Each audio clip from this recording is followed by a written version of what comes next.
Hello students, welcome to the online classes and this is your name Miss. Hello students, let us learn today the topic acid, bases and salt. That is the third lesson of your chapter of your textbook. Okay, so firstly I would like to know that whether you will remember that we have learned in our previous classes about the acid, bases and salts, right? So today just we'll go with a quick recapitulation of acid, bases and salt. That is, first, acids. So what are acids? What are acids and what are the properties of acids? Acids are nothing but they are sour in taste, right? They are sour in taste. So we'll learn with the properties of acids. Okay, properties of acids. What are the properties of acids? They are sour in taste, isn't it? They are sour in taste. Then they turns the blue litmus paper into red color, isn't it? And they give H plus ions. They give out H plus ions in aqueous solution. And next is acid corrodes metals, isn't it? Acid corrodes metals. That means what?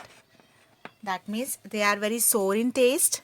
Yes, they turn the blue litmus paper into red color and they give out H plus ions when they are mixed in aqueous solutions, that is when they are mixed in water solutions. Okay, then acid corrodes metals. That means acids rust, corrode, they undergo corrosion. Okay, they undergo corrosion with metals. So that is acids corrodes metals. That means they undergo corrosion with metals. They cannot be, acids cannot be stored in the metals, right? They can be stored in the plastic or glass containers, but not in the metals. Why? Because they undergo reaction with the metals and they form rust. Okay, in most of the cases they form rust. That's why acid corrodes metals. Okay, next we'll go with the properties of bases. Okay, we'll go with the properties of bases.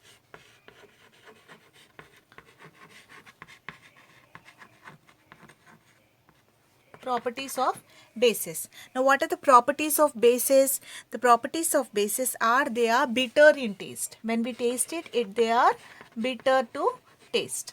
Okay, and they turn blue. Here acids turn blue litmus to red, and here red litmus turns into blue. Red litmus paper turns into blue. Okay, red litmus paper turns into blue, and here H plus ions are released. Here OH minus ions are released. Okay, you can find that they give out OH minus ions in the aqueous solution, and here they are soapy to touch.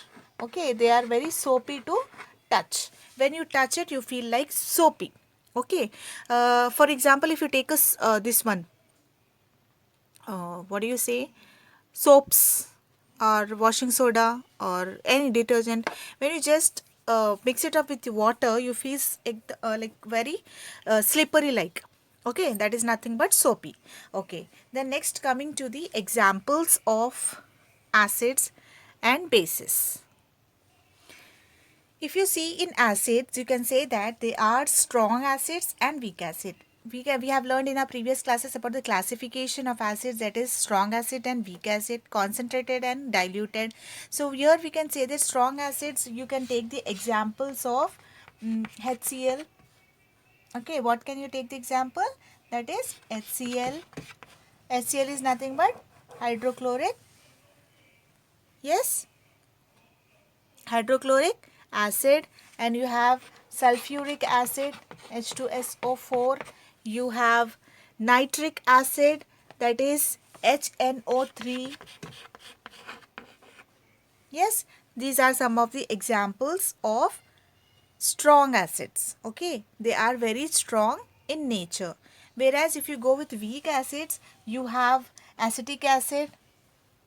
Yes, acetic acid. You can take citric acid. Okay, citric acid, and you have oxalic acid. These are all the examples of acid. Okay, these are all the examples of acid. These are the examples of strong acid, and these are the examples of weak acid. Okay, these are strong acid, that is HCl, hydrochloric acid, sulfuric acid, nitric acid, etc. And acetic acid, citric acid and oxalic acid, these are all the examples of the weak acids. These are just, I'm giving few examples. We have a lot of examples to be given. Okay, and the concentrated acids, they are very like strong. Okay, concentrated acid, we can give the examples of strong acids because the amount of acid present in concentrated acid is more when compared to the diluted acid. There the content of water is less and acid is more, and in diluted the content of water is more and acid is less. Okay, so these are just the examples of acid. Where we go with the examples of bases, you can say they are again strong bases and weak bases. Strong bases example, you can say sodium hydroxide, potassium hydroxide, etc. You can take in calcium hydroxide also you can say. Okay, calcium hydroxide, etc. These all come under strong base. Whereas strong weak base, you can say ammonium hydroxide. Okay, ammonium hydroxide is the weak base. Example, you can say that soap consists of sodium hydroxide. Mostly you have sodium and OH as the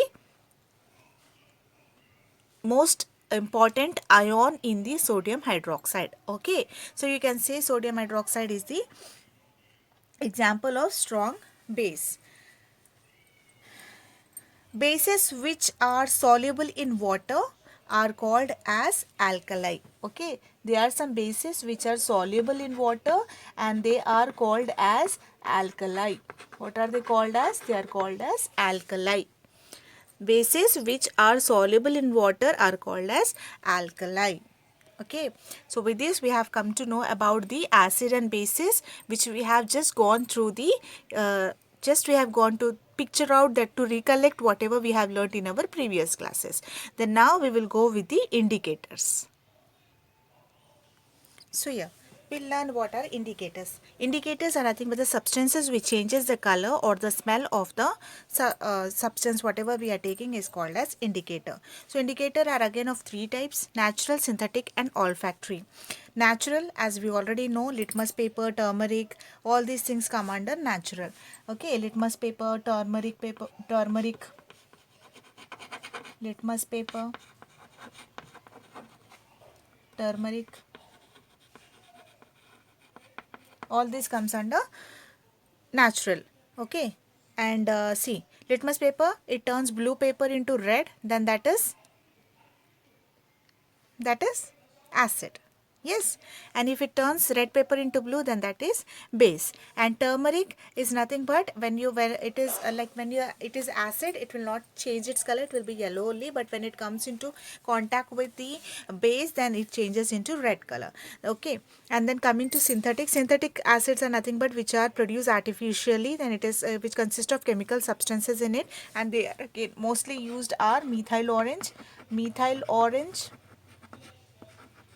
and second is phenolphthalein. Mostly we will use these indicators.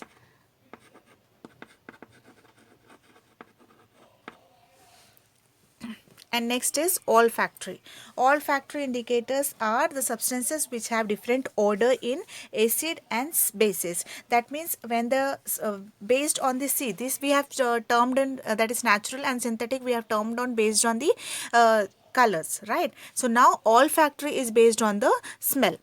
Okay, olfactory is based on the smell. When the smell of the substance changes, that means based on the smell we can tell whether it is acid or base. Okay, for example, we will take vanilla essence. When vanilla essence you are adding in the acid, okay, the smell increases.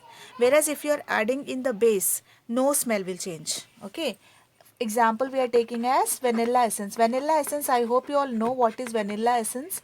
This mostly we will use in the cookings, right? We use like for if we are preparing a sweet, we add it. Okay, for a taste, for flavor we'll use this, right? So for example, if you are taking vanilla essence, when you are adding it to acid, then the smell increases. Okay, the smell increases, different kind of smell will come. When if you are adding the same thing to the base, then it does not change, the smell remains as same. Okay, one more example we can tell, clove oil. Okay, clove oil, clove oil, you know na, long. Okay, lavangam. So when you are taking clove oil, you can see that the smell, when you are adding into acid, the smell increases. Smell increases when it is acid. Okay, and when you are adding into base, you can say that smell decreases. With the smell also we can recognize whether it is acid or base. Okay, so with this we have learned about acid, base and indicators. We have learned about the acid, base and indicator properties and their types. Okay, now next we will learn about the chemical properties of acids and base. Okay, we'll learn about the chemical properties. We have till now learned about the physical properties. Now we will go with the chemical properties. So now we'll go with the chemical properties of acids and bases. So first property of chemical property of acid is, see, I will describe you side by side both the acid and bases so that it will be clear to you. Okay, so acids and bases. So chemical properties of bases, first one is reaction of acids with metals and reaction of bases with metals. Reaction of metals. Okay, first one is reaction of metals. Okay, so now when the acids react with, I will give like a short form of acid is A, reacts with metals and they form salts plus water. Okay, what they form? Acids react with metal and they form hydrogen. Not water, hydrogen gas. They release hydrogen gas. Whereas bases also react with metals and they form salts plus hydrogen gas. Okay, they form hydrogen gas. So here, for example, we will take a acid. We'll take one strong acid, that is hydrochloride, that is HCl, hydrochloric acid. When it reacts with any metal, we will take zinc. Okay, 2HCl plus zinc will give zinc chloride plus hydrogen gas. Okay, plus hydrogen gas. 2HCl, 2 molecules of hydrochloric acid reacts with zinc and gives zinc chloride plus hydrogen gas. Okay, I hope you understood this. This Cl2 will go and bond with zinc. Okay, that is, this H is replaced by Zn. Okay, this H is replaced by zinc.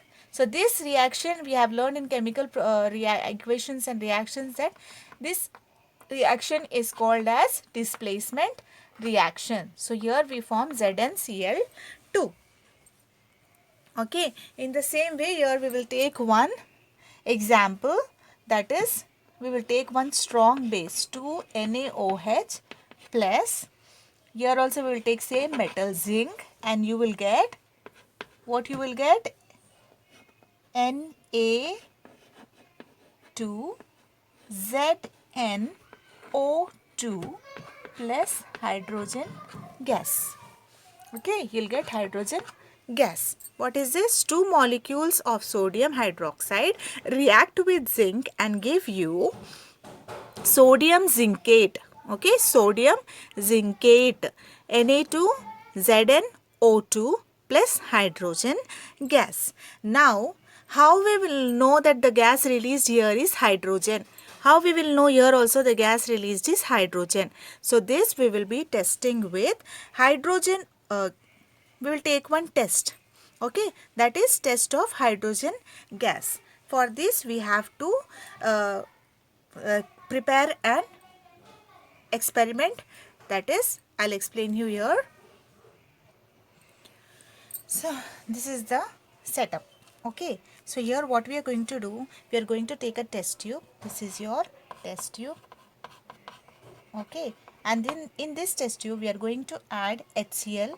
This is your HCl acid, and in that we are going to add few granules of zinc, and then we will let the reaction to happen. Once the reaction happens, a gas is getting released out.